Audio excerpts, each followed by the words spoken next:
तिमी त्यो सप्तरङ्गी फूल झैं फुलेको छौ मेरो जीवनमा।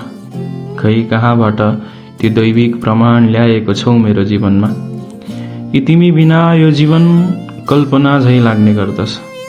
अब यो जीवनमा केही सत्यता छैन।